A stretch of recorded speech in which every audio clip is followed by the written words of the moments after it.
Alrighty, back with another pickleball paddle review. This time it is the Halo X5 by Joysent.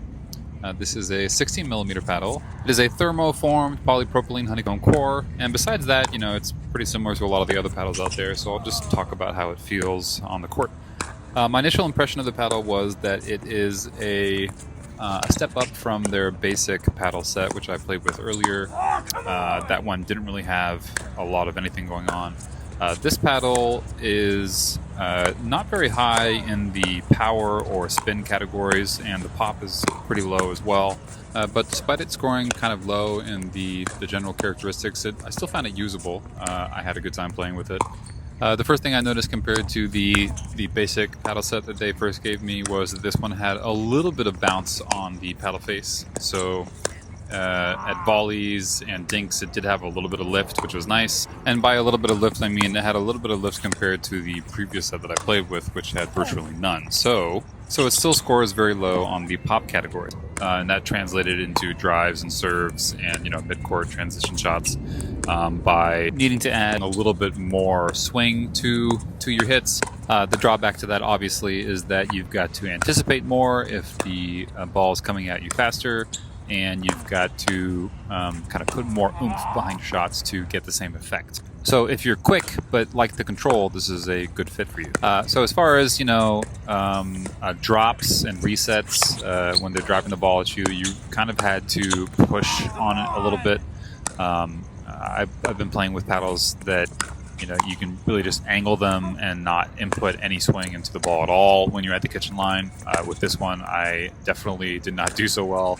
I put those balls into the net when I tried that, so you had to add a little bit. But you can get used to it, and it actually does work pretty well. If people are bangers and they're hitting balls at you really, really hard, this will serve you pretty well because it resets very well when there's a lot of pace in the ball coming at the paddle. As far as spin goes, the paddle face didn't have a particularly gritty feel, and there's not a lot of dwell on the ball and not a whole lot of bounciness to the ball, as far as the poppiness of it coming off the paddle. So a lot of spin isn't being generated that way. The spin is mostly being generated by your input into the ball, your stroke and your brush.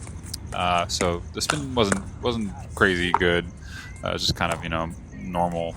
And as far as power, gosh, I don't know what I would give it out of a scale 1 to 10, maybe like a 6.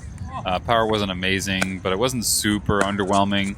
A nice thing about the set, the paddle, when you buy it, they give you some overgrips and a fair amount of weights as well, 3-gram weights.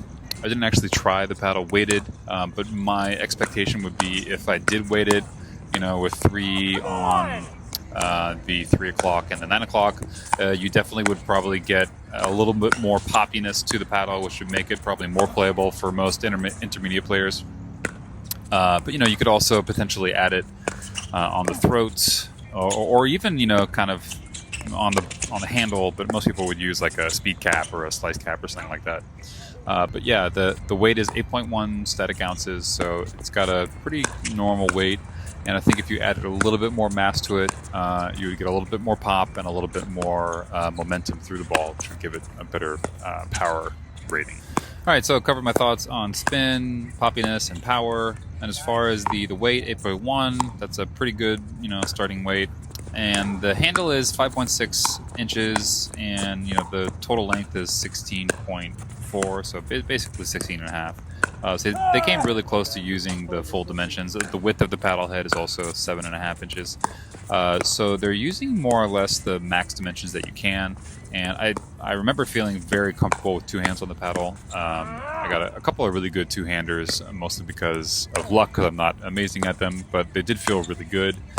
And I did not feel like the paddle's weight balance was too much in the head or too much in the handle. It kind of felt just right.